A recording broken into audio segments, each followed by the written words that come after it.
Ma'am, আমাকে ডেকেছেন আপনি? হ্যাঁ, ভেতরে আসো। তারপর স্বাধীন দরজা দিয়ে নেহার সামনে তাকায়। চেয়ারে বসে নেহা কাজ করছিল। কাজ করা শেষ হলে স্বাধীনের দিকে তাকিয়ে বলে, শুনলাম তুমি নাকি ম্যানেজারের কাছ থেকে বেশ কিছু টাকা চেয়েছো। কি কারণে? ম্যাম, আমার বাবা অসুস্থ, চিকিৎসা করানোর জন্য অনেক টাকা দরকার। তাই ভাবলাম কোম্পানি থেকে যদি কিছু টাকা দিত, বাবার চিকিৎসা করাতাম। পরবর্তীতে না হয় আমার বেতন থেকে ধীরে ধীরে টাকা রেখে দিতেন। বাট ম্যানেজার বলল যে আপনার অফিসে নাকি এই নিয়ম নাই। আছে, থাকবে না কেন? বাট তোমার চাকরির বয়সটা অনেক কম, মাত্র 2 মাস। তো এই অল্প বয়সে কখনো আমরা টাকা দেই না। আর যেহেতু তোমার বাবার চিকিৎসা করানো লাগবে, আমি টাকা দিতে পারি, বাট একটা শর্তে। হ্যাঁ ম্যাম, আমি আমার বাবাকে বাঁচানোর জন্য হাজারটা সত্ত্বেও রাজি আছি। কি করতে হবে আমাকে বলেন। আমাকে বিয়ে করতে হবে। কি ম্যাম, বিয়ে মানে? বিয়ে করতে হবে, তবে তোমার বাবার চিকিৎসার জন্য যত টাকা লাগে আমি টাকা দেব। কিন্তু ম্যাম, আমি কেন? আমি তো আপনার অফিসের সামান্য একজন কর্মচারী মাত্র। আমার থেকে অনেক ভালো ছেলে আপনার পিছে লাইন দিয়ে দাঁড়িয়ে থাকে। সেটা আমি ভালো করেই জানি, বাট আমার স্বামী নয়, আমার মেয়েকে দেখাশোনা করার জন্য পারফেক্ট একটা বাবা দরকার। আর যারা আমার পিছে ঘোরাফেরা করে না, ওরা আমার দেহের লোভী, আমার টাকা পয়সার। আমিও তো ওই সকল ছেলেদের মতো হতে পারি ম্যাম। আমাকে স্বাধীনকে আর কোনো কথা বলতে না দিয়ে নেহা তার চেয়ার থেকে দাঁড়িয়ে জানালা দিয়ে বাইরের দিকে বেশ কিছুক্ষণ তাকিয়ে থাকেন। একটু পর চেয়ারে এসে বসে গম্ভীর একটা নিঃশ্বাস ফেলে বলতে লাগে, তুমি 2 মাস হলো আমার অফিসে কাজ করছো, কখনো তোমার কোনো খারাপ রিপোর্ট পাইনি। আজও প্রত্যেকের সঙ্গে ভালো ব্যবহার আর সৎভাবে কাজ করো, এইটাই আমার অনেক ভালো লেগেছে। তাই তোমাকে আমার মেয়ের বাবা বানাতে চাই। কিন্তু ম্যাম, কোনো কিন্তু না। যদি তোমার বাবাকে বাঁচাতে চাও তাহলে বিয়ে করো, না হলে আর কোনো প্রশ্ন করো না আমাকে। আচ্ছা ম্যাম, আমি আপনাকে ভেবে চিনতে তারপর না হয় বলছি। তারপর স্বাধীন নেহার কেবিন থেকে বের হয়ে যায়। কেবিনে গিয়ে ভাবতে লাগে নেহা যা বলেছে তা করবে নাকি এত বড় ঘরের একটা মেয়ে তাকে বিয়ে করতে যাচ্ছে। এইসবই ভাবছিল স্বাধীন। ঠিক তখনই তার কেবিনে আসে তার বন্ধু। স্বাধীনকে ভাবতে দেখে টেবিলে হাত রাখতেই স্বাধীনের ধ্যান ভেঙে যায়। আরে কি ভাবছিস? এভাবে আঙ্কেলের চিকিৎসা করানোর জন্য কি টাকা জোগাড় হয়নি? আমার কাছে অল্প কিছু টাকা আছে, রাখ। যা জানি এর থেকে কিছু হবে না, তাও রেখে দে। আরে না, কোনো দরকার হবে না। ম্যাডামকে বাবার চিকিৎসার কথা বলেছি, উনি আমাকে একটা প্রপোজাল দিয়েছে। তারপর স্বাধীন সজীবকে শুরু থেকে শেষ পর্যন্ত বলে। সজীব শুনে হা হয়ে যায়, যেন নিজের কানকে বিশ্বাস করতে পারে না। আরে কি বলছিস, তুই পাগল নাকি? রাজি হবি না? তোর জায়গায় আমি থাকলে এক পায়ে দাঁড়িয়ে যেতাম। ম্যাডামকে দেখতে যে হট, যে কোনো ছেলেই তো বিয়ে করতে রাজি হয়ে যাবে। ওনার একটা মেয়ে আছে 4 বছর বয়স, কিন্তু দেখে মনে হবে না ওইটা ওনার মেয়ে। মাঝে মাঝে নিয়ে আসতো, কিন্তু 2-3 মাস হলো অফিসে নিয়ে আসে না ম্যাম মেয়েকে। সজীবের এই কথা শুনে স্বাধীনের অনেক রাগ হয়, কিন্তু বুঝতে দেয় না তার হাতে কোনো উপায় নেই নেহা ম্যামকে বিয়ে করা ছাড়া। তাই স্বাধীন বলে, তুই তো ভালো করে জানিস আমাদের অবস্থা। গ্রামে মা বাবা বোন থাকে, ওদের সংসার চালাতে হয় আমাদের তেমন কিছু নেই যে যা বেচে বাবার চিকিৎসা করাবো। তাই ভাবছি ম্যামের প্রপোজালে রাজি হয়ে যাই। হ্যাঁ তাই কর, তো লাইফ সেটেল হয়ে যাবে। কারণ নেহা ম্যামের ঢাকা শহরে অনেক কোম্পানি আছে, আর অনেক অনেক কোটি টাকার মালিক তারা। স্যারের আর কোনো ছেলে নেই, শুধু একটাই মেয়ে। তুইও রাজার হালে চলতে পারবি। কিন্তু ভাই একটা কথা, বিয়ের পরে যেন কোনোভাবেই মুখ ফুসকে ম্যাডামকে বলে ফেলিস না আমি তাকে এসব কথা বলেছি। স্বাধীন একটা মুচকি হাসি দেয়। তারপর কাজ না থাকায় তার বন্ধুর সঙ্গে কথা বলতে লাগে। দেখতে দেখতে টিফিন পিরিয়ডের সময় হয়ে যায়। সবাই ক্যান্টিনে খাবার খেতে যায়। সজীবও ক্যান্টিনের এক কর্নারে টেবিলে গিয়ে খাবার খেতে লাগে। ঠিক তখনই সেখানে হাজির হয় নেহা। স্বাধীনের পাশে দাঁড়িয়ে থাকে। স্বাধীন কাউকে তার পাশে দাঁড়িয়ে থাকতে দেখে তাকিয়ে দেখে নেহা। স্বাধীন অবাক হয়ে নেহার দিকে তাকিয়ে বলে, ম্যাম, আপনি এখানে? কিছু কি হয়েছে? না, কিছুই হয়নি, এমনিতেই এসেছিলাম। আর আমার প্রপোজালের রিপ্লাই কি? হ্যাঁ ম্যাম, আমিও রাজি আছি, বাট আমার কিছু শর্ত আছে, সেগুলো আপনাকে মানতে হবে। স্বাধীনের কথা শুনে নেহা ভুরু কুচকে তাকাই। এই পাশ ওই পাশ তাকিয়ে দেখে অনেক লোক তাই স্বাধীনকে বলে। টিফিন সময় শেষ হলে আমার কেবিনে এসো, সেখানে কথা না হয় বলবো। কথাটা বলে নেহা ক্যান্টিনের দোকান থেকে পানির বোতল নিয়ে চলে যায়। স্বাধীন খাওয়া দাওয়া শেষ করে সজীবের সঙ্গে কথা বলে টিফিনের সময় শেষ হলে স্বাধীন নেহার দরজার কর্নারে নেহা স্বাধীনকে ভিতরে যেতে বলে নেহার কেবিনের সামনে বসে পড়ে। হ্যাঁ বলো, তোমার আবার কি শর্ত আছে? ম্যাম, আপনি আমাকে বিয়ে করবেন তার মানে এই না যে আমাকে কিনে নিয়েছেন। আমার স্বাধীনতা আছে, আমি আমার মতো করেছি। স্বাধীনের কথা শুনে নেহা অট্টহাসি দিতে লাগে। স্বাধীন অবাক হয়ে যায়। সে হাসার কি বললো আবার? দেখ, তোকে বিয়ে করেছি মাত্র আমার মেয়েকে দেখাশোনা করার জন্য। তার বেস্ট পাপা লাগবে আমাকে বলেছে। না খেয়ে রয়েছে অনেক দিন, ঠিক মতো খাওয়া দাওয়া করে না। এর থেকে বেশি কিছু না। আর তো স্বাধীনতা, তুই তোর মতো জলদি অফিসে যেইভাবে কাজ করিস ঠিক ওইভাবেই আমার বাসায় থেকে আমার মেয়েকে দেখাশোনা করবি। ও আচ্ছা, তাহলে তো ম্যাম একটা বেবি কেয়ার রাখলেও পারেন যে আপনার বেবির দেখাশোনা করবে। রেখেছিলাম, বাট ওর পাপা লাগবে। এক কথাই বলে দিয়েছে। রাখ সেই সব কথা। তুই রাজি তো নাকি? স্বাধীন মাথা দিয়ে হ্যাঁ বোঝায়। তাহলে তো হয়েই গেল। রেডি হও, চলো এখনই বিয়ে করব তোকে। স্বাধীন অবাক হয়ে যায় নেহার কথা শুনে। ম্যাম, এখন বিয়ে করবেন মানে? তুই কি ভেবেছিস আমাদের বিয়ে হবে ঢাকঢোল পিটিয়ে? তা হবে না। শুধুমাত্র তুই, আমি, আমার বাবা মা আর আমার মেয়ে জানবো। অফিসের কেউ যেন জানতে না পারে। কথাটা বলে স্বাধীনের হাত এক প্রকার টানতে টানতে কেবিনের বাইরে নিয়ে আসে। তারপর অফিসের বাইরে চলে আসে স্বাধীন আর নেহা। এসে গাড়িতে বসে পড়ে। ড্রাইভারকে কাজী অফিসের কথা বলতেই ড্রাইভার কাজী অফিসের সামনে গাড়ি নিয়ে ব্রেক করে। নেহা গাড়ি থেকে তার কিছু বান্ধবীদেরকে ফোন করে একটু পর তারাও চলে আসে। কিরে, আচমকা ফোন করলি আর বললি তাড়াতাড়ি করে আসতে, কি হয়েছে? কিছুই হয়নি, আমি বিয়ে করব আর তোরা সাক্ষী দিবি। এর জন্যই তোদেরকে এখানে ডেকে নিয়ে এসেছি। চল ভেতরে। ওয়েট, বিয়ে করবি মানে? আর জামাই কই? নেহার বান্ধবীর কথা শুনে ওই পাশ থেকে ওই পাশটাই দেখে স্বাধীন নেই। গাড়িতে গিয়ে দরজা খুলে দেখে ভিতরে বসে আছে। হাত টেনে বাহিরে বের করে নিয়ে আসে স্বাধীনকে। তারপর নেহা তার বান্ধবীদের কাছে স্বাধীনকে দেখা করিয়ে দিয়ে বলে, এটাই হচ্ছে তোদের দুলাভাই, চিনে রাখ। তারপর নেহা তার বান্ধবীদের সঙ্গে বেশ কিছুক্ষণ কথা বলে স্বাধীনকে নিয়ে কাজী অফিসে চলে যায়। তারপর বিয়ে পড়াতে লাগে। বিয়ে পড়ানো শেষ হলে নেহা তার বান্ধবীদের সাথে আর স্বাধীনকে নিয়ে রেস্টুরেন্টে চলে যায় খাওয়া দাওয়া করার জন্য। খাবার অর্ডার দিয়ে নেহা সবার সঙ্গে কথা বলছিল। স্বাধীনের কোনো কথা নেই, নিচের দিকে তাকিয়ে মোবাইলে ফেসবুক স্ক্রলিং করছিল। তখনই পাশে থাকা একটা নেহার বান্ধবী বলে ওঠে, কিরে নেহা, ভাইয়া তোর থেকে তো দেখছি অনেক জুনিয়র, আর অনেকক্ষণ ধরেই তো একসঙ্গে রয়েছি। একটা কথা বললো না, শুধু কবুল কবুল বলা ছাড়া। হ্যাঁ, আর ও ওই রকমই, কিছু মনে করিস না। তারপর নেহা স্বাধীনের হাতে চিমটি কাটলে স্বাধীন নেহার বান্ধবীদের সঙ্গে কথা বলতে লাগে। এইভাবে বেশ কিছুক্ষণ সময় পার হয়ে যায়। স্বাধীন বলতেও পারছে না তার টাকাগুলো দিতে, তার বাবাকে চিকিৎসা করাতে হবে। নেহা তার বান্ধবীদের সঙ্গে কথা বলে ঘোরাঘুরি খাওয়া দাওয়া করে গাড়ি নিয়ে বাসায় যাচ্ছিল। এমন সময় স্বাধীন বলে, ম্যাম, আমি তো আপনার কথা রাখলাম, এবার আমাকে টাকা দিন, বাবার চিকিৎসা করাতে হবে। আচ্ছা ঠিক আছে, আমার কাছে এখন টাকা নেই, বাসায় আছে। বাসায় চল, বাসা থেকে টাকা না হয় দেব। তারপর স্বাধীন চুপ হয়ে যায়। নেহা ল্যাপটপ অন করে কাজ করছিল। স্বাধীন বাইরের দিকে তাকিয়েছিল। এমন সময় ফোন আসে, হাতে নিয়ে দেখে তার বোন। রিসিভ করে কানের কাছে ধরতেই ওই পাশ থেকে কান্না করার শব্দ আসে। বোন, তুই কান্না করছিস কেন? কি হয়েছে? কথা বল, কথা বলছিস না কেন? ভাইয়া, বাবার অবস্থা অনেক খারাপ, একটু কথা বলছে না। কখন থেকে ডাকাডাকি করছি, চাচাকে ডেকে নিয়ে এসেছি। চাচা বলছে বাবাকে ডাক্তারের কাছে নিয়ে যেতে হবে।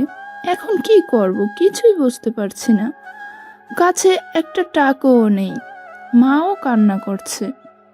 তুই চাচাকে বল একটা অ্যাম্বুলেন্সে করে বাবাকে হাসপাতালে নিয়ে আসতে। আমি টাকা জোগাড় করছি। তারপর স্বাধীন তার চাচার সঙ্গে কথা বলেন। তার চাচা তার বাবাকে ঢাকায় অ্যাম্বুলেন্সে করে নিয়ে আসতে লাগে। স্বাধীনকে কান্না মিশ্রিত কণ্ঠে কথা বলতে দেখে পাশ থেকে নেহা কাজ করতে করতে বলে, কি হয়েছে তোর? এভাবে কাঁদো কাঁদো কণ্ঠে কথা বললে? ম্যাম, বাবার অবস্থা অনেকটাই খারাপ, তাই ফোন করেছিল। আমি বললাম ঢাকায় নিয়ে আসার জন্য। তারা রওনা হয়েছে, একটু পর চলে আসবে। ও আচ্ছা, বাসায় চল। আমার কাছে টাকা রাখি না, বাসায় আছে। ঠিক আছে ম্যাম। তারপর স্বাধীন নেহার সঙ্গে আর কোনো কথা বলে না। নেহা কাজ করতে করতে ভাবতে লাগে, একটা ছেলে কতটা ভালো হলে তার বাবার চিকিৎসা করানোর জন্য টাকা জোগাড় করার জন্য মরিয়া হয়ে উঠে পড়ে। নেহা স্বাধীনকে নিয়ে ভাবতেছিল। এমন সময় ট্রাফিক জ্যামে পড়ে যায়। স্বাধীন বাহিরে বের হয়ে দেখে সামনে আন্দোলনের জন্য স্টুডেন্টরা দাঁড়িয়ে আছে। স্বাধীন বুঝতে পারে না কি করবে। নেহা জানালা দিয়ে মাথা বের করে বলে, কিরে, কি হয়েছে? এত বড় ট্রাফিক জ্যাম লেগে আছে, গাড়িতে একটুও নড়ছে না। ম্যাডাম, সামনে স্টুডেন্টরা দাঁড়িয়ে আছে, আন্দোলন করছে। তারপর নেহা ড্রাইভারকে বিকল্প রাস্তা দিয়ে যেতে বলে। না ম্যাম, পিছে অনেক গাড়ি এসেছে, গাড়ি আর ঘুরানো যাবে না, এখানেই থাকতে হবে যতক্ষণ না এই আন্দোলন শেষ হচ্ছে। স্বাধীন চিন্তিত হয়ে গাড়িতে এসে বসে পড়ে। নেহা কাজ করছিল অনবরত। স্বাধীন তার বোনকে ফোন করে খবর নিতে লাগে। প্রায় 3 ঘন্টা পর আন্দোলন শেষ হলে গাড়ি চলাচল শুরু হয়। নেহা স্বস্তির নিঃশ্বাস ফেলে। একটু পর বাসায় চলে আসে। নেহা স্বাধীনের হাত জড়িয়ে ধরে স্বাধীন অবাক হয়ে যায়। স্বাধীনের অবাক মাখা মুখ দেখে নেহা বলে, অবাক হতে হবে না, আমার বাবা অনেক চালাক। কোনোভাবেই বুঝতে যেন না পারে আমি তোকে টাকা দিয়ে সাহায্য করে এর বিনিময়ে তুই আমাকে বিয়ে করেছিস। আর হ্যাঁ, আমি যা বলবো আমার কথায় মাথা নাড়াবি। ঠিক আছে ম্যাম। তারপর নেহা বাসার দরজায় এসে কড়া নাড়ে। একটু পর একটা কাজের মেয়ে এসে দরজা খুলে দেয়। নেহার সঙ্গে স্বাধীনকে দেখে অবাক হয়ে যায়। আপামনি, এটা কেডা? এর আগে তো কখনো এনারে দিই নেই। নতুন ফ্যান নাকি আপনার? নেহা একটা বাঁকা হাসি দিয়ে ভিতরে আসে। দেখে তার বাবা মা সবাই বসে টিভি দেখছে। স্বাধীনের হাত ধরে নেহা তার বাবা মার সামনে গিয়ে দাঁড়ায়। নেহার বাবা মা দুজনেই অবাক হয়ে নেহার দিকে তাকিয়ে থাকে। বাবা, বিয়ে করেছি আমি, আর এই হচ্ছে সেই ছেলেটা যে তোমার নাতিনের বাবা। আমাদের মধ্যে ভুল বোঝাবুঝি হয়েছিল, আর এই কারণেই আমরা এতদিন আলাদা হয়েছিলাম। আজ সবকিছু ঠিকঠাক হয়েছে আর বিয়ে করে নিয়েছি। ও আমাদের সঙ্গেই থাকবে আর আমাদের মেয়েকে নিয়ে সব জায়গায় ঘোরাফেরা করবে। আমি তো সময় দিতে পারি না অফিসের জন্য। মানে কি বলছিস তুই? বিয়ে করে নিয়েছিস মানে? জেনির বাবা মানে? তারপর নেহা স্বাধীনকে নিয়ে সোফায় বসে পড়ে। তার মা বাবাকে সবকিছু বোঝাতে লাগে। স্বাধীন অবাক হয়ে তাকিয়ে থাকে। যখন বলতে বলে তখন বাধ্য ছেলের মতো মাথা দিয়ে হ্যাঁ বোঝায়। তারপর নেহা তার মা বাবার সঙ্গে কথা বলা শেষ হলে স্বাধীনকে নিয়ে রুমে আসে। দেখে জেনিয়া মন খারাপ করে শুয়ে আছে। নেহা জেনিয়ার পাশে গিয়ে বসে মাথায় হাত বুলিয়ে দিতেই জেনিয়া পিছন ফিরে তাকায়। তুমি এসেছো কেন? তুমি আমার বাজে আম্মু, তার কারণেই আমার বাবা নাই। আমাকে সবাই এই কথা বলে, আমি কারোর সামনে আমার বাবাকে নিয়ে দাঁড় করাতে পারি না। তুমি যাও, তোমার সঙ্গে কোনো কথা নাই। কে বলেছে মা তোমার বাবা নেই? তোমার বাবা আছে আর তোমাকে অনেক ভালোবাসে। এই যে দেখো তোমার বাবা। স্বাধীনকে দেখি কথাটা বলে নেহা। জেনিয়া শোয়া থেকে দৌড়ে স্বাধীনের কাছে দাঁড়ায়। স্বাধীন জেনিয়াকে কোলে তুলে নেয়। তুমি আমার বাবা? এতদিন কোথায় ছিলে আমাদের ছেড়ে? আর জানো, সবাই আমাকে অনেক বাজে কথা বলতো আমার মাকে নিয়ে। আমি কিছুই বলতে পারতাম না, কারণ আমার যে বাবা নেই। এখন আমার বাবা আছে, কেউ কিছু বললে উচিত কথা বলবো। এই তো আমি এসেছি মা, তোমাকে ছেড়ে কোথাও যাব না। সারাক্ষণ তোমাকে নিয়ে ঘুরবো, তোমার সঙ্গে থাকবো। তারপর স্বাধীন জেনিয়াকে নিয়ে কথা বলতে বলতে বেলকনিতে চলে যায়। তারপরে দুজনে দুষ্টামি করতে লাগে। পিছন থেকে নেহা সবকিছু দেখে মুচকি মুচকি হাসতে লাগে। চোখ বেয়ে 2 ফোঁটা অশ্রু বের হতে নেহা হাতের উল্টো পিঠ দিয়ে মুছে ফেলে। তারপর ওয়াশরুমে চলে যায় গোসল করার জন্য। স্বাধীন জেনিয়ার সঙ্গে খেলছিল। এমন সময় নেহা ডাকতে লাগে স্বাধীনকে। স্বাধীন জেনিয়াকে বেলকনিতে দাঁড় করিয়ে রুমে এসে দেখে কেউ নেই। দেখে ওয়াশরুম থেকে ডাকছে তাকে। স্বাধীন দরজার সামনে দাঁড়িয়ে বলে, ম্যাম, আপনি কি আমাকে ডেকেছেন?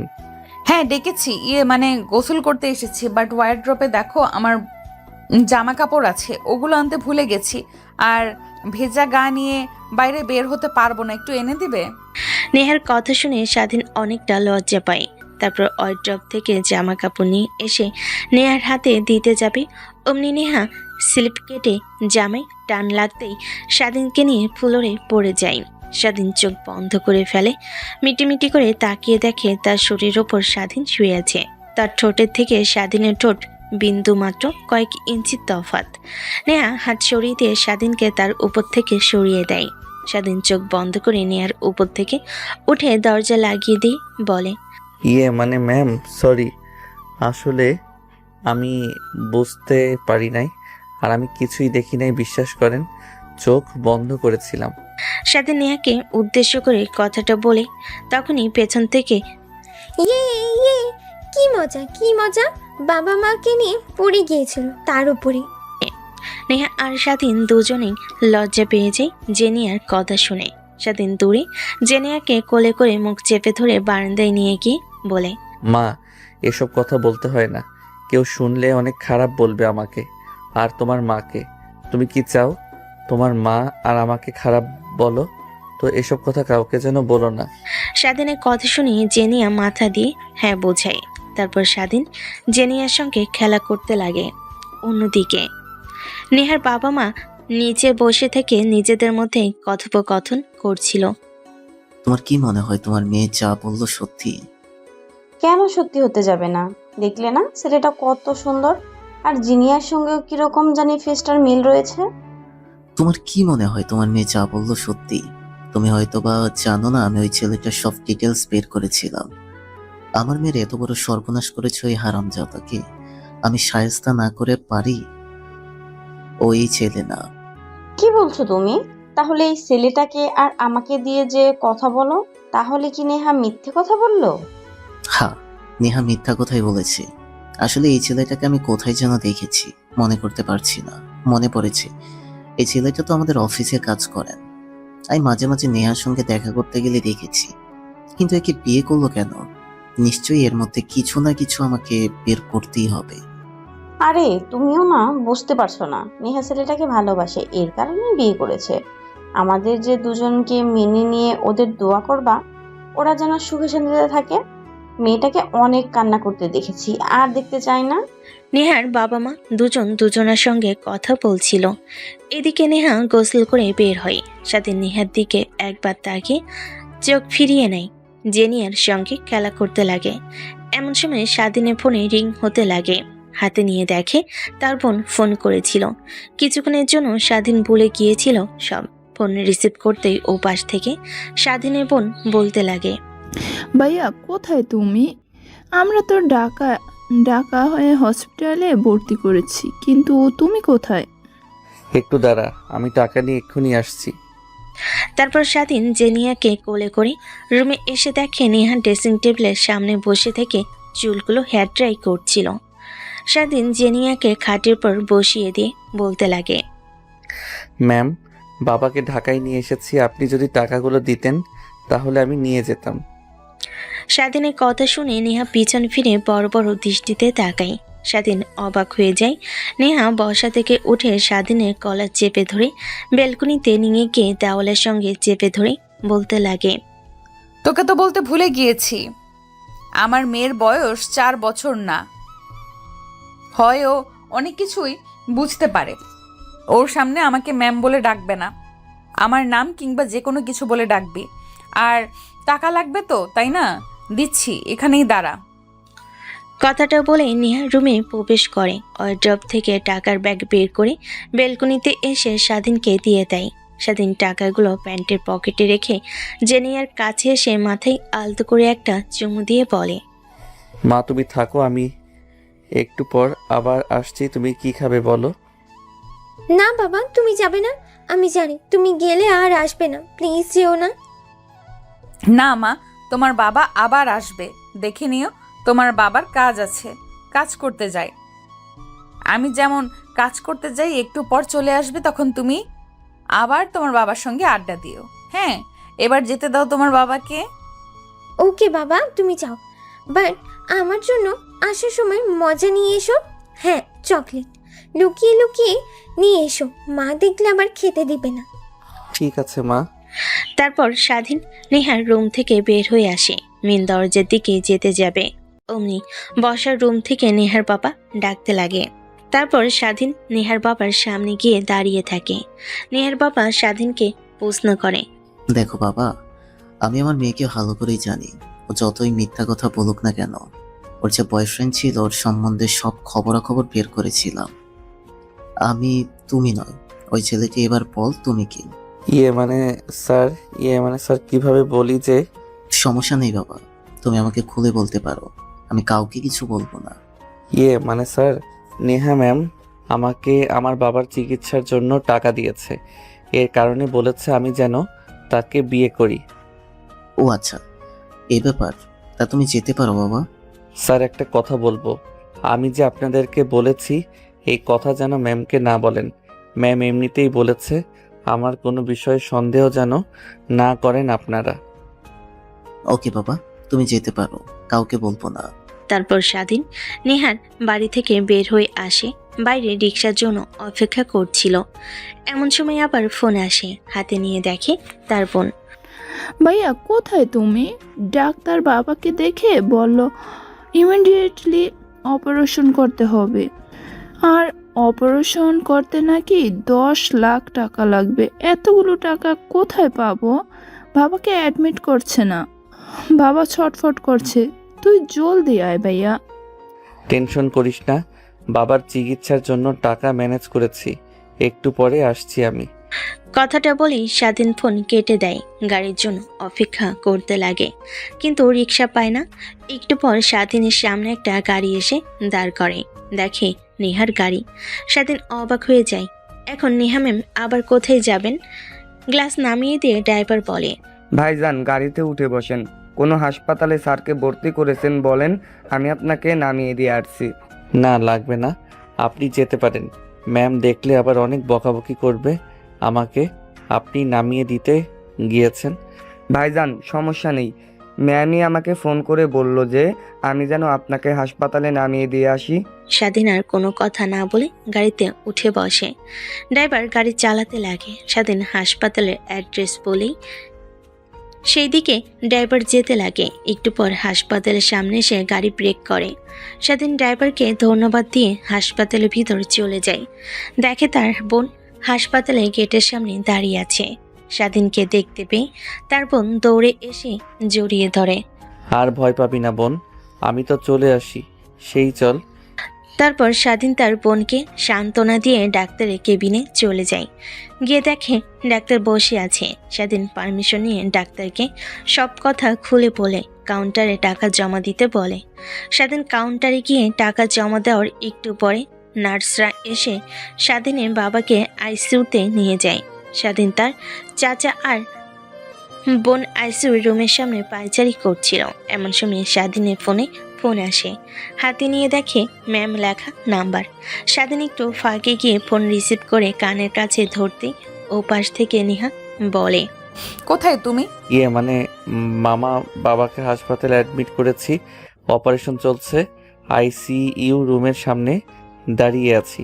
ও আচ্ছা, জিনিয়া তো তোমাকে ছাড়া কিছুই বলছে না, তোমার কথা বারবার বলছে, খাবারও খাচ্ছে না, কি করব কিছুই বুঝতে পারছি না, তুমি কিছু একটা করো। ঠিক আছে ম্যাম, আপনি ফোনটা জেনিয়ার কাছে দিন, আমি বলছি। তারপর নেহা ফোন জেনিয়ার কাছে দিলেই ও পাশ থেকে বলে, তুমি পচা বাবা, আমার তোমার সঙ্গে আর কোনো কথা নেই, তোমার সঙ্গে কথাই বলবো না কোনো। প্লিজ মা, রাগ করো না, বাবা একটা কাজে আটকে গিয়েছে, সময় মতো তোমার কাছে ঠিক চলে যাবে। তুমি খাবার খেয়ে মার সঙ্গে ঘুমিয়ে পড়ো, দেখবে সকালে আমি তোমার পাশে শুয়ে আছি, তোমাকে জড়িয়ে ধরে। তাহলে হবে না, তুমি সব কাজ রেখে আমার কাছে আসো, না হলে খাবার খাবো না, আর তোমার সঙ্গে কোনো কথাও বলবো না। জেনিয়া কথাটা বলে রাগ করে তার মার কাছে ফোন দিয়ে দেয়। কি করবে এখন? একদম ও আমার মতো হয়েছে জানো, আমিও অনেক রাগী ওর মতো। অল্পতেই অনেক রেগে যেতাম, কিন্তু এখন দেখো এত বড় অফিস সামলাই কিন্তু একটুও রাগি না। আমার মাথাতেও তো কিছু আসছে না। বাবাকে এখানে এইভাবে রেখে কিভাবে যাব ম্যাম বলেন? ওইখানে তো তোমার বোন আর চাচা আছে, তোমার না থাকলেও চলবে। কিন্তু ম্যাম আমি স্বাধীনকে আর কোনো কথা বলতে না দি ওপাশ থেকে নেহা আবার বলতে লাগে। প্লিজ কোনো কিন্তু বলো না, কারণ আমার মেয়ে যা একবার ডিসাইড করে তা করে ছাড়ে। প্লিজ আসো, ওকে খাইয়ে ঘুম পাড়াই, না হয় আবার চলে যেও, আমি ড্রাইভারকে পাঠিয়ে দিচ্ছি। ঠিক আছে ম্যাম। ফোনটা কেটে স্বাধীন পেছনের দিকে তাকিয়ে দেখে তার বোন দাঁড়িয়ে আছে। স্বাধীন এটা দেখে মুচকি একটা হাসি দিয়ে তার বোনকে আইসিইউর রুমের সামনে চেয়ারে বসে পড়ে।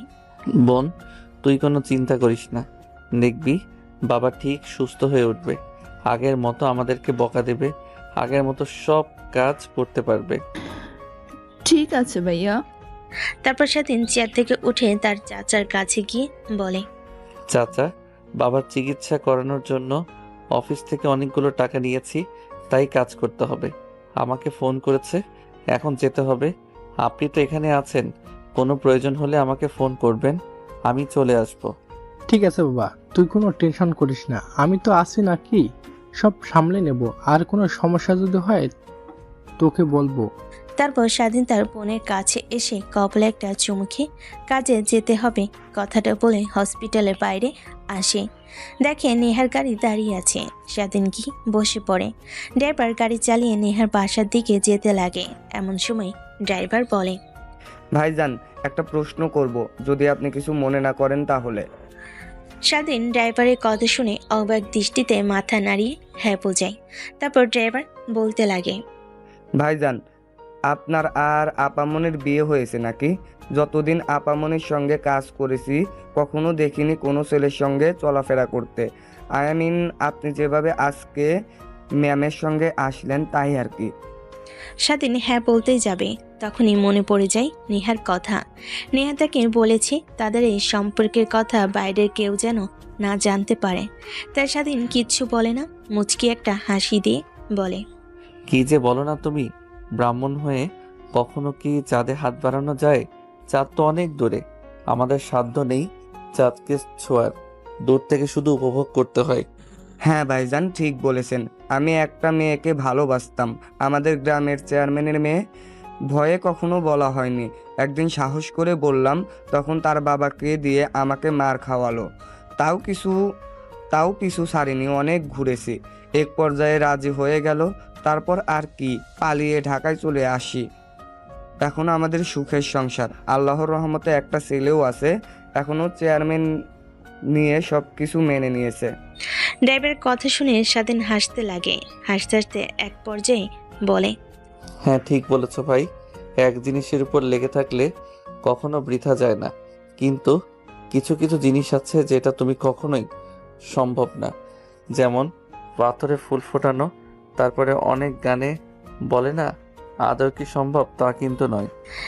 ড্রাইভার ঠিক বুঝতে পারে যে স্বাধীন কি বোঝানোর চেষ্টা করছে, ভেবে একটা মুচকি হাসি দেয়। তারপর স্বাধীন ড্রাইভারের সঙ্গে কথা বলতে বলতে বাসায় চলে আসে। মেন দরজায় কলিং বেল দিতেই কাজের মেয়ে দরজা খুলে দেয়। ভিতরে প্রবেশ করে দেখে নেহার বাবা সোফায় বসে টিভি দেখছে। তাদের দিকে তাকিয়ে উপরে চলে যায়। নেহার রুমের সামনে গিয়ে দরজায় কড়া নাড়ে। কে? দরজা খোলা আছে, ভেতরে আসো। মা প্লিজ নাও, খেয়ে নাও, বাবা আসছে তো একটু পর। স্বাধীন রুমে প্রবেশ করে দেখে নেহা মাঝে ওড়না পেঁচিয়ে জেনিয়াকে খাওয়ার চেষ্টা করছে, কিন্তু জেনিয়া খাচ্ছে না। একবার এইদিকে দৌড় দিচ্ছে, আবার ওই দিকে। নেহা বারবার খাবার খাওয়ানোর চেষ্টা করছে, কিন্তু ব্যর্থ। তুমি জানো না আমি কার মেয়ে? আমি যা একবার বলি তা করেই ছাড়ি। যে পর্যন্ত বাবা না আসবে সেই পর্যন্ত আমি খাবার খাবো না। তোমার হাতে অনেক খেয়েছি, বাবার হাতে খাবো। মা প্লিজ এইবারের মতো খেয়ে নাও, কালকে থেকে দেখো তোমার বাবা তোমাকে দিনবেলাই খাইয়ে দেবে। না, আমার এখন লাগবে। এখন বাবাকে কোথা থেকে নিয়ে আসবে তুমি জানো। ঠিক তখনই স্বাধীন পিছন থেকে বলে ওঠে, এই তো মা, আমি চলে এসেছি। কথাটা বলে জেনিয়া দৌড়ে চলে যায় স্বাধীনের কাছে। নেহা উঠে কাপড় ঠিক করে নেয়। জেনিয়া স্বাধীনকে পেয়ে গালে কপালে কিস করতে লাগে। নেহা এটা দেখে স্বাধীনের দিকে তাকায়। স্বাধীন অবকময় দৃষ্টিতে তাকিয়ে থাকে। নেহা কিছু না বলে মুচকি একটা হাসি দেয়। বাবা তুমি কোথায় গিয়েছিলে? তোমাকে অনেক মিস করেছি আমি। জানো মা বলেছে তুমি নাকি পচা। তুমি কি আসলেই পচা? হ্যাঁ মা, আমি অনেক পচা, তার কারণ তোমার মার কাছ থেকে অনেক টাকা নিয়েছি। মেয়েকে এসব কথা না বলেই উপকৃত হতাম। সব বাবা তার মেয়ের কাছে সুপার হিরো, ঠিক আছে। আর এই নাও, খাবার খাইয়ে দাও ওকে, আমার হাত থেকে খাবার খাচ্ছে না। তারপর স্বাধীন নেহার হাত থেকে খাবারের প্লেট নিয়ে জেনিয়াকে খাবার খাইয়ে দিতে লাগে। জেনিয়া স্বাধীনের সঙ্গে মজা করতে করতে খাবার খাচ্ছিল। এমন সময় নেহা সোফায় বসে থেকে জেনিয়ার দিকে তাকিয়ে বলে, অল্প দিনের অতিথিকে পেয়ে আমাকে ভুলে গিয়েছো তুমি? মানে ম্যাম, অল্প দিনের অতিথি মানে? নেহা স্বাধীনের প্রশ্ন পেয়ে স্বাধীনের কাছে গিয়ে কানে কানে বলে, অল্প দিনের অতিথি এ কারণেই বললাম যে তুমি মাত্র আমার মেয়ের যতদিন না বুদ্ধি জ্ঞান অর্থাৎ আর 5টা ছেলেমেয়ের মতো হতে পারছে ততদিন থাকবে। স্বাভাবিক হয়ে গেলে তোমাকে মুক্ত করে দেব। ম্যাম, আর এই বিয়েটা? তোমাকে বিয়ে তো করা যেন আমাকে ছেড়ে বা আমার মেয়েকে কি মায়ায় ফেলে চলে যেতে না পারো, এর থেকে বেশি কিছু না। স্বাধীন আর কোনো কথা না বলে জেনিয়াকে খাবার খাইয়ে দিতে লাগে। নেহা স্বাধীনকে পাশ কাটিয়ে ওয়ার্ড্রপ থেকে ল্যাপটপ বের করে কাজ করতে লাগে। স্বাধীনের জেনিয়াকে খাওয়ানো শেষ হলে পানি খাইয়ে জেনিয়াকে কোলে করে ঘুম পাড়ানোর চেষ্টা করে, কিন্তু ঘুম আসে না। এটা ওইটা প্রশ্ন করতে লাগে। এক পর্যায়ে স্বাধীন নেহার কাছে এসে দাঁড়িয়ে বলে, ম্যাম, জেনিয়াকে ছাদে নিয়ে যায়। কথাটা শুনে নেহা স্বাধীনের দিকে রাগী দৃষ্টিতে তাকায়। স্বাধীন জিব্বায় কামড় দিয়ে বলে, না মানে সরি নেহা, আমি আমার মেয়েকে ছাদে নিয়ে যাই, চাঁদ দেখিয়ে ওকে ঘুম পাড়ানোর চেষ্টা করি। এখান থেকে তো চাঁদ দেখা যাচ্ছে না। ঠিক আছে, নিয়ে যাও, বেশি রাত থেকো না, ওরা আবার ঠান্ডা লেগে যেতে পারে। তারপর স্বাধীন জেনিয়াকে কাঁধে করে ছাদে নিয়ে আসে। চাঁদ, নতুন বড় বড় বিল্ডিং এসব দেখাতে লাগে, কিন্তু জেনিয়ার ঘুম আসে না। রাত যখন অনেক বেশি হয়ে যায়, স্বাধীন জেনিয়াকে ছাদ থেকে অমন করে কোলে করে নেহার রুমে নিয়ে আসে। দেখে এখনো কাজ করছে। জিনিয়া ঘুমিয়ে গিয়েছে, এত লেট হলো ঘুম পাড়াতে? এই যে মাম্মা এখনো ঘুমায়নি। স্বাধীনের পিঠের উপর থেকে মাথা সরিয়ে কথাটা বলে জেনিয়ার কথা শুনে নেহা পুনরায় কাজ করতে লাগে। স্বাধীন জেনিয়াকে খাটে শুইয়ে দিয়ে নেহার পাশে এসে দাঁড়িয়ে বলে, ম্যাম, জেনিয়া এতক্ষণ হয়ে গেল তাও ঘুম আসছে না। বাবার কাছে যেতে হবে, চিকিৎসা করছে, কি অবস্থা না জানলে কেমন নাম হয়। আর ফোনেও চার্জ নেই, যে বোনের কাছে ফোন করে জানবো। ও আচ্ছা, এই ব্যাপারটা। তোমার বাবা কোন হসপিটালে ভর্তি? তারপর স্বাধীন নেহাকে তার বাবা কোন হসপিটালে ভর্তি আর ট্রিটমেন্ট নিচ্ছেন এই কথাটা বলেন। হাসপাতালে কথা শুনে নেহা বলে ওঠে, ও এই হসপিটালে? এখানে তো আমার বন্ধু কর্মরত, ওর বাবার হসপিটাল ওইটা। তুমি আগে বলবে না? ওয়েট, আমি এক্ষুনি ফোন করে সবকিছু জেনে নিচ্ছি। তোমার বাবার ওয়ার্ড নাম্বার আর রোগীর কাউন্টার নাম্বারটা বলো। তারপর নেহা তার বন্ধুকে ফোন করে। রিসিভ করে নেহা তার বন্ধুর কাছ থেকে স্বাধীনের বাবার সম্পর্কে সব ডিটেলস নিয়ে নেয়।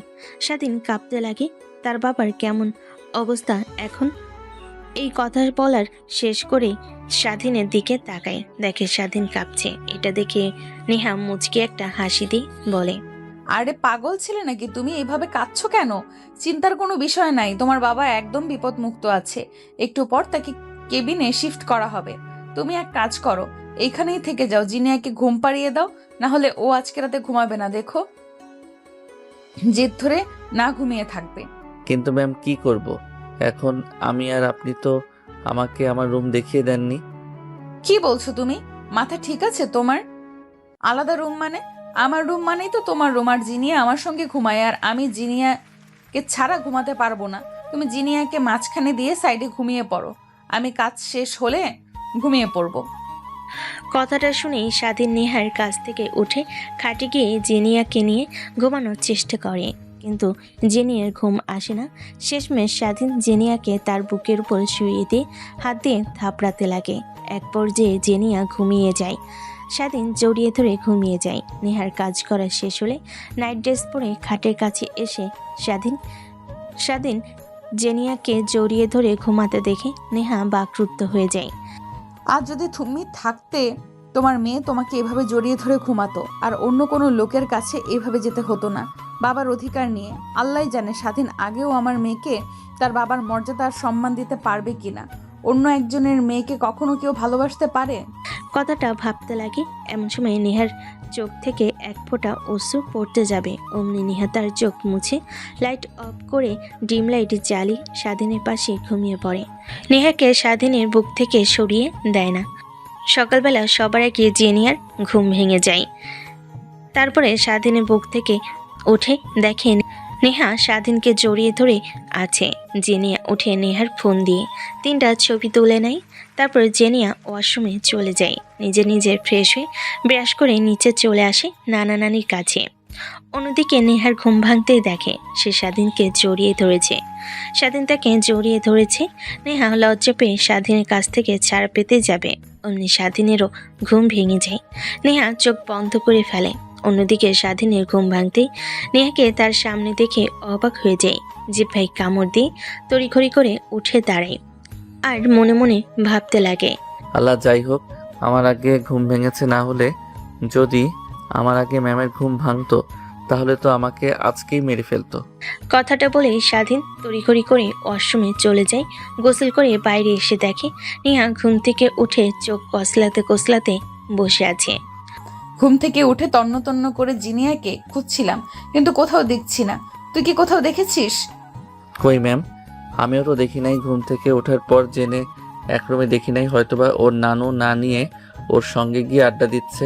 কি হলো, তোমার মাথা ঠিক আছে? জিনিয়া কখনো একা একা এক রুম থেকে একবার বের হয়নি, আর তুমি বলছো ফ্রেশ হয়ে ওর নানা নানির কাছে গিয়ে আড্ডা দিচ্ছে? কথাটাও বলে নেহার রুমে বাইরে আসে। শীষ দিয়ে নিচে তাকিয়ে দেখে জেনিয়া তার নানু নানার সঙ্গে হেসে হেসে কথা বলছে। নেহা দেখে স্বস্তির একটা নিঃশ্বাস ফেলে। তারপর রুমে আসে, দেখে স্বাধীন ফ্রেশ হয়ে তোয়ালে পেঁচিয়ে বাইরে ড্রেসিং টেবিলের সামনে চুলগুলো শুকাচ্ছিল। নেহা পিছন থেকে স্বাধীনের বডি ফিটনেসের দিকে তাকিয়ে ট্যাপ ট্যাপ করে ভাবতে লাগে, এর আবার সিক্স প্যাক হলো কোথা থেকে? কখনো তো জিমে যেতেই দেখলাম না, নাকি গ্রামের ছেলেদের এরকমই হয় সবকিছু? কথাটা বলে নেহা তার মাথায় আলতো করে আঘাত করতে যাবে, জোরে সোরে মাথায় থাপ্পড় দিয়ে ফেলে। নেহা বলে চিৎকার দিয়ে ওঠে। এটা স্বাধীনের চোখের আড়াল হয় না। পিছনের দিকে তাকাতে দেখে নেহা দাঁড়িয়ে আছে। স্বাধীন ড্রেসিং টেবিলের সামনে থেকে সরে নেহার কাছে এসে দাঁড়িয়ে বলে, ম্যাম, কিছু বলবেন? মানে না, মানে বলতে চাচ্ছি যে নিচে জিনিয়া তার নানা নানুর সঙ্গে খেলা করছে, তুমি ওকে নিয়ে যেন আর না ভাবো। কথাটা বলে নেহা আর কোনো কথা না বলে ওয়ার্ড্রোবের ভেতর থেকে জামা কাপড় বের করে ওয়াশরুমে চলে যায়। স্বাধীন নেহার যাওয়ার দিকে এক দৃষ্টিতে তাকিয়ে থাকে।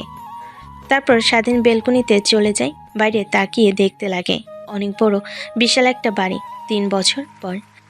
মা, তুমি এখনো কেক কাটছো না কেন? আর রুমের মধ্যে গোমরা মুখ করে বসে আছো কেন? বাইরে তো সবাই তোমার জন্য অপেক্ষা করছে। তোমাকে তো বলেছি মা, আমি বাবাকে ছাড়া কেক কাটবো না। তুমি প্রত্যেকবার জন্মদিনে বলো পরের জন্মদিনে বাবা আসবে, কিন্তু এখনও আসলো না বাবা। না আসলে আমি রুম থেকে বেরও হব না, কেকও কাটবো না, এই বলে দিলাম। এত বড় মেয়ে হয়ে অবুঝের মতো কথা বলো না জিনিয়া। তুমি ভালো করে জানো তোমার বাবা বাহিরে গিয়েছে কাজ করার জন্য। তো কি হয়েছে? আমার জন্মদিনেও কি সে আসতে পারবে না? হ্যাঁ, আসবে না, কারণ তোমার বাবা তোমাকে ভালোবাসে না, পছন্দ করে না, তাই চলে গিয়েছে তোমাকে আর আমাকে একা রেখে দূরে। আমি ভালো করেই জানি তুমি আমাকে আমার বাবার কাছ থেকে দূরে সরিয়ে রেখেছো। ছোট থেকে যেরকমভাবে রেখেছিলে, যে দেখলেই আমি আমার বাবাকে অনেক ভালোবাসি তোমার থেকে বেশি, অমনি তুমি জেলাস ফিল হয়ে বাবাকে সরিয়ে দিয়েছো। যাবার সময় বাবা আমাকে জড়িয়ে ধরে কপালে চুমু দিয়েছিল বলে সেই যে আবার ফিরে আসবে একদিন তোমার থেকে বড় কিছু হয়ে। নেহা মেয়েকে কি বলে বুঝতে পারে না, আমতা করতে লাগে। ঠিক তখনই বাসার সামনে সাই সাই করে অনেকগুলো গাড়ি এসে দাঁড় হয়। নেহা চিন্তিত হয়ে সোফায় বসে পড়ে ও নিজে নিয়ে চিৎকার দিয়ে বেলকনির দিকে যেতে লাগে আর বলতে লাগে, এই তো আমার বাবা চলে এসেছে, আমি শিওর এইটাই আমার বাবা হবে। কথাটা বলে জেনিয়া বেলকনির কাছে গিয়ে দেখে অনেকগুলো প্রাইভেট কার দাঁড় করানো রয়েছে। তার পাশে অনেকগুলো লোক কালো পোশাক পরিহিত বডিগার্ড। ঠিক তখনই দরজা খুলে বের হয় স্বাধীন। জেনিয়া তার পাপাকে দেখে চিৎকার দিয়ে ওঠে। বেলকনি থেকে দৌড় দিয়ে রুমে এসে নেহার সামনে সে নেহার হাত ধরে টানতে লাগে আর বলতে লাগে, মাম মাম চলো কেক কাটবো। জেনিয়ার কথা শুনে নেহা মুখ তুলে তাকে মুচকি একটা হাসি দেয়। জেনিয়ার হাত ধরে রুমের বাইরে সিঁড়ি ভেঙে নিচে এসে দেখে অনেকগুলো বডিগার্ড চারপাশ দিয়ে দাঁড়িয়ে আছে। নেহা অবাক হয়ে যায়। সে এমন কোনো ভিআইপিকে ইনভাইট করেনি যে এত বডিগার্ড আছে। প্রশ্নসূচক দৃষ্টি নিয়ে নেহা তাকিয়ে নিচে নামতে লাগে। ঠিক তখনই দেখতে পাই সোফায় বসে আছে স্বাধীন। স্বাধীনকে দেখে আর উপক্রম নেই যে এই ছেলেটাই সে। নেহা কখনোই স্বাধীনকে এখানে আশা করেনি।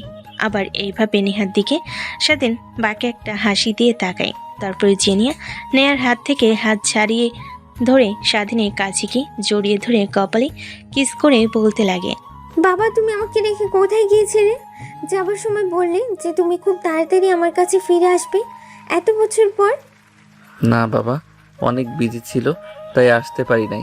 আই এম সরি, কান ধরছি। আর কোনোদিন তোমাকে কথা দিয়ে কথার বরখেলাপি করব না।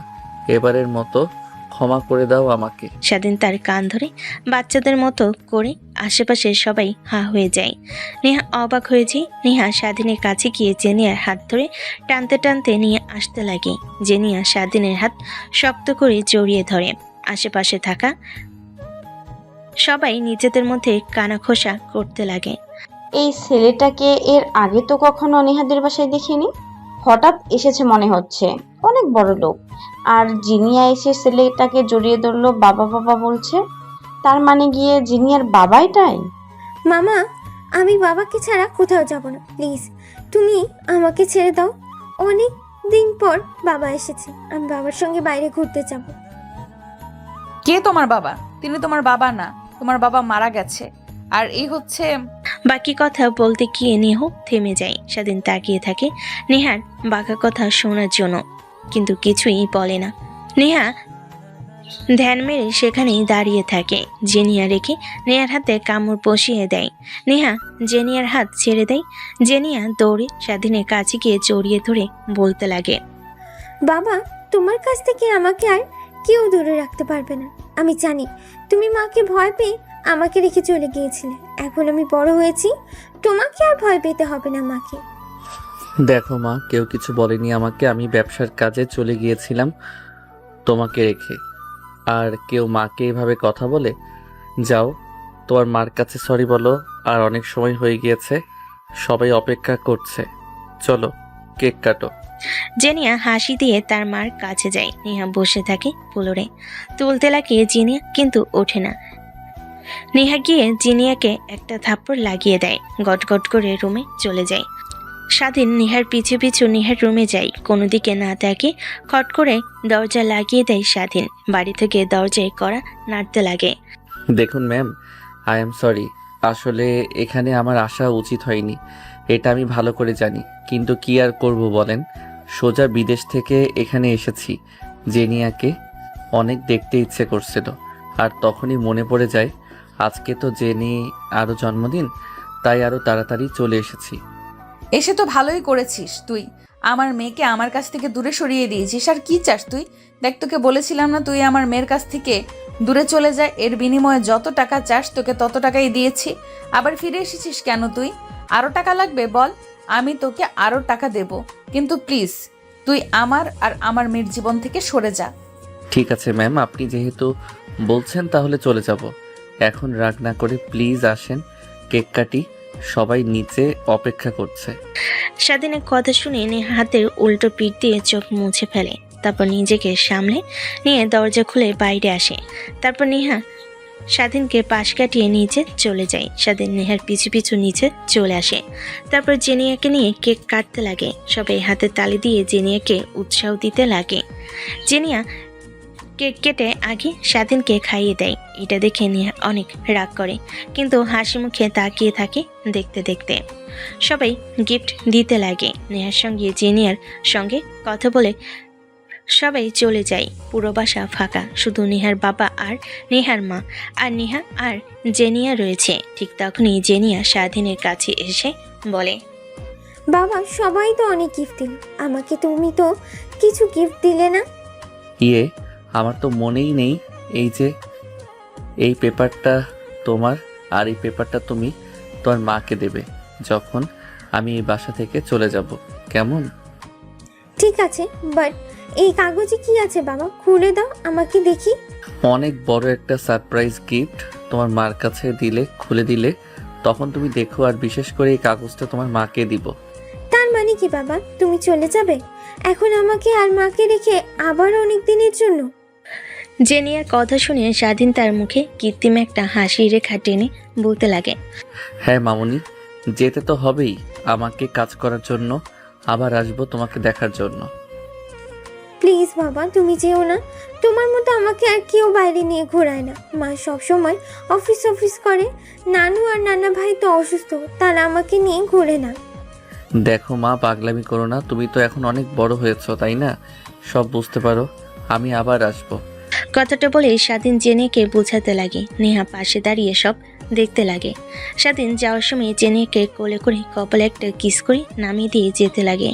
নেহা পিছন থেকে স্বাধীনের যাওয়া দেখতে লাগে। নেহার মনে অনেক প্রশ্ন, কিন্তু কিভাবে বলবে বুঝতে পারে না। বাহিরে এসে দেখে স্বাধীন অনেকগুলো গাড়ি স্বাধীনের পিছু পিছু যাচ্ছে। পাশে দেখে একটা অনেক বড় দামি রোজ রয়্যালস। এটা তো তা না, তাহলে কি স্বাধীন রেখে গিয়েছে?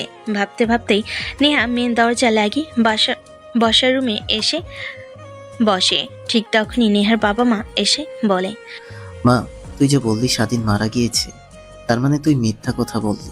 আচ্ছা, এতদিন পর স্বাধীন এইসবই ফিরল যে? নেহা তার বাবা মার প্রশ্নে কোনো উত্তর দেয় না, মাটির দিকে তাকিয়ে থাকে। তখনই পাশ থেকে নেহার মা বলতে লাগে, মা চুপ করে তো ছিলি আজ 3 বছর ধরে, 3 বছর পর আবার স্বাধীন ফিরতে দেখে একদম চেঞ্জ মনে হলো। দামি পোশাক আশাক, দামি গাড়ি, বডিগার্ড সবসময় সঙ্গে, এসবের মানে কি? এইসবের মানে কি সেটা তো আমি নিজেও জানি না। স্বাধীন তো ছিল আমার অফিসের সামান্য একটা কর্মচারী।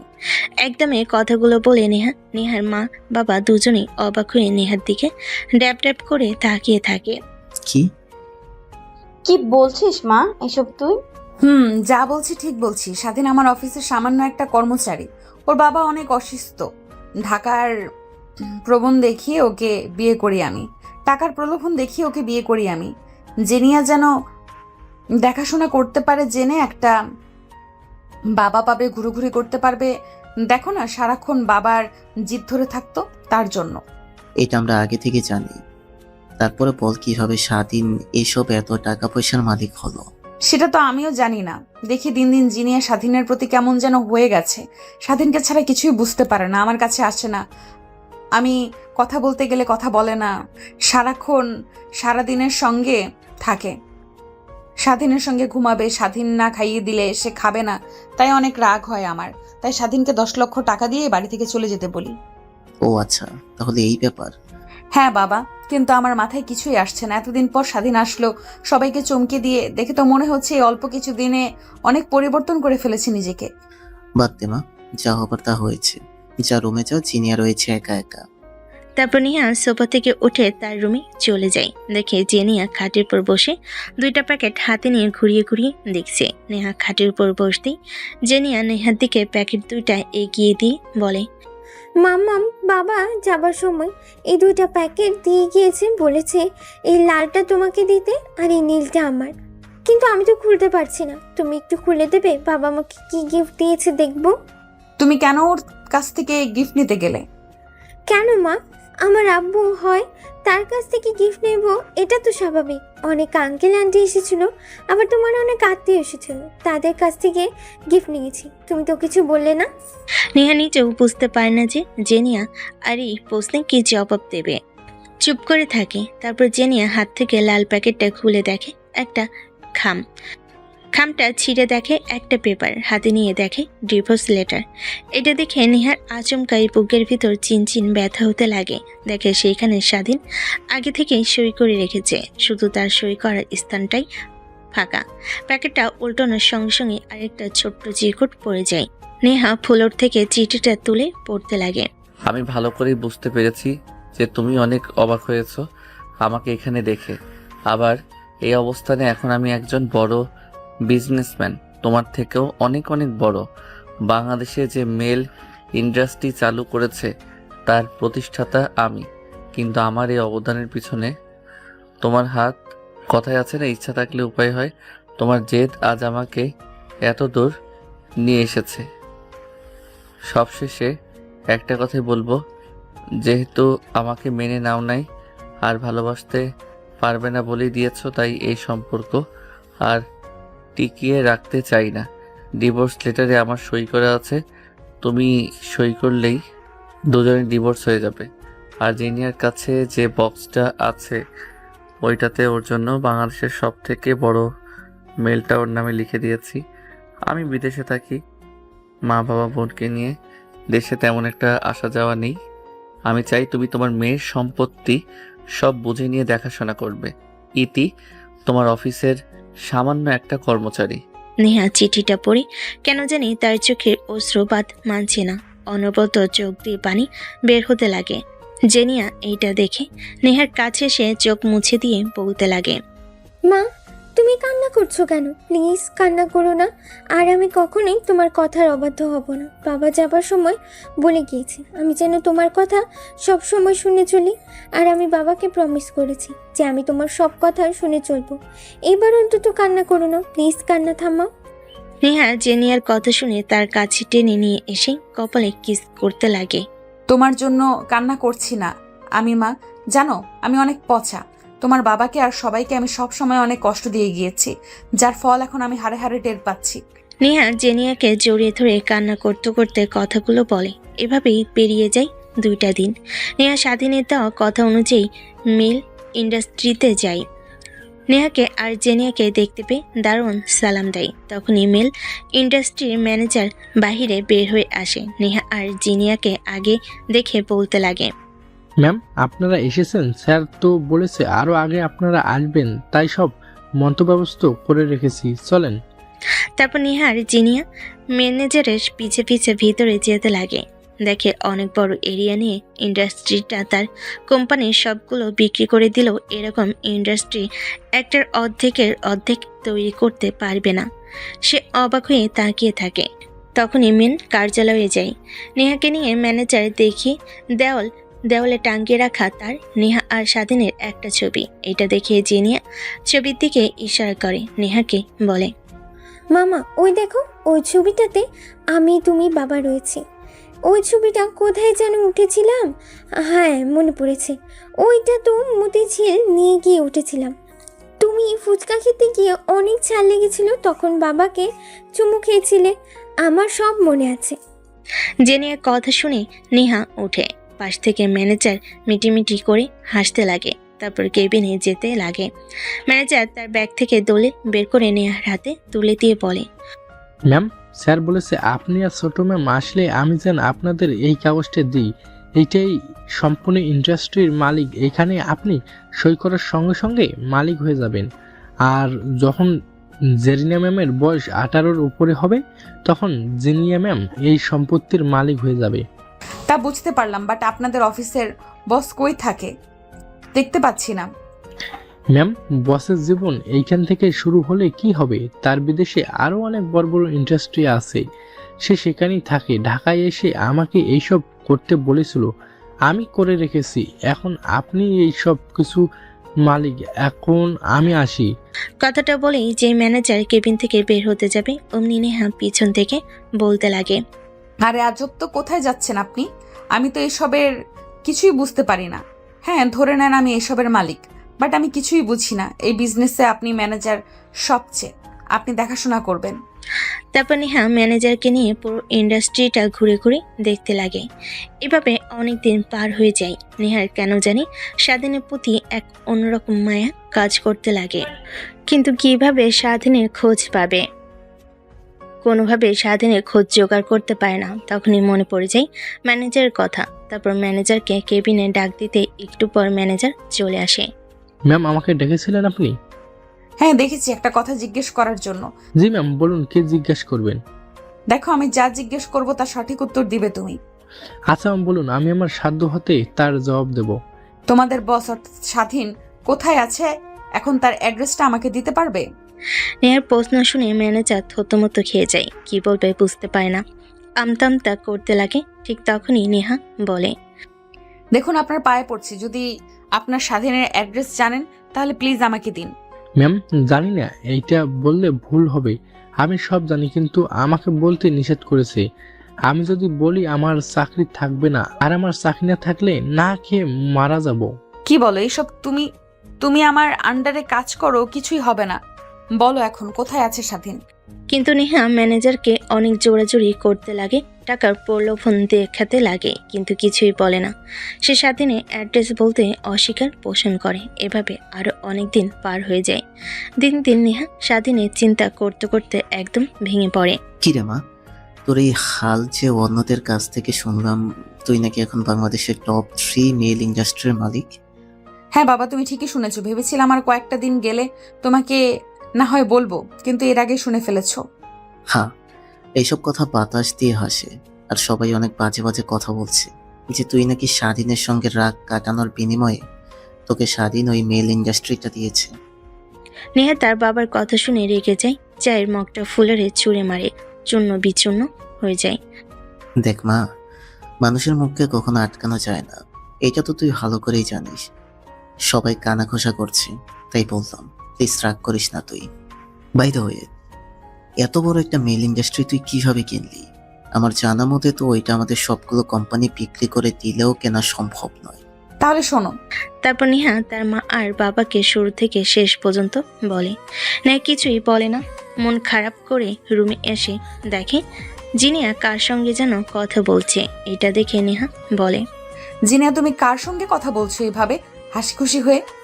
আছে মাম্মা একজন, তোমাকে বলা যাবে না। যদি তোমাকে বলি তুমি তাকেও অনেক বকা দিবে আর আমাকেও, আর আমি কথা বলতে পারবো না, তাই তোমাকেও বলবো না। জেনিয়ার কথা শুনে নেহা মুচকে একটা হাসি দিয়ে ওয়ার্ড্রপ থেকে পোশাক বের করে ওয়াশরুম থেকে বের হয়ে দেখে যে এখনো কথা বলছে না জেনিয়া। অন্যদিক হয়ে নেহা চুপি চুপি জেনিয়ার পিছনে গিয়ে দাঁড়িয়ে মোবাইলের দিকে তাকিয়ে দেখে অবাক হয়ে যায়। ঠিক তখনই ফোন কেটে দেয় জেনিয়া। পিছনের দিকে তাকিয়ে তার মাকে দেখতে পেয়ে মোবাইল লুকিয়ে ফেলে। মামা, তুমি কখন বের হয়েছো ওয়াশরুম থেকে? আর তুমি কি জানো না কারো ফোনে উকি মেরে দেখতে হয় না? এখন ফোন আর দেবে না আমাকে। আগে তুমি এটা বলো, ওর নাম্বার কোথা থেকে পেয়েছো তুমি? যেখান থেকে পাই না কেন তোমাকে বলবো না আমি। মা প্লিজ রাগ করো না। তুমি কি চাও না তোমার বাবা আবার এই বাসায় আসুক, তোমার সঙ্গে খেলা করুক? হ্যাঁ, আমি চাই তো, আমি বাবার সঙ্গে ঘুরতে চাই। তাহলে তুমি তোমার বাবার নাম্বারটা আমাকে দাও, আমি ফোন করে সবকিছু মিটিয়ে নিয়েছি। আবার দেখবে তিনজন আবার আগের মতো ঘোরাফেরা করব। জেনিয়া কিছু একটা চিন্তা করতে লাগে, তারপর নেহাকে স্বাধীনের নাম্বার দিয়ে দেয়। নেহা নাম্বার তুলে ফোন করে বেলকুনিতে চলে যায়। রিং হতে লাগে কিন্তু রিসিভ করে না। তারপর হোয়াটসঅ্যাপে গিয়ে মেসেজ করতে লাগে। স্বাধীন সিন করে বাট রিপ্লাই দেয় না। ঠিক তখনই নেহা আবার কল করে।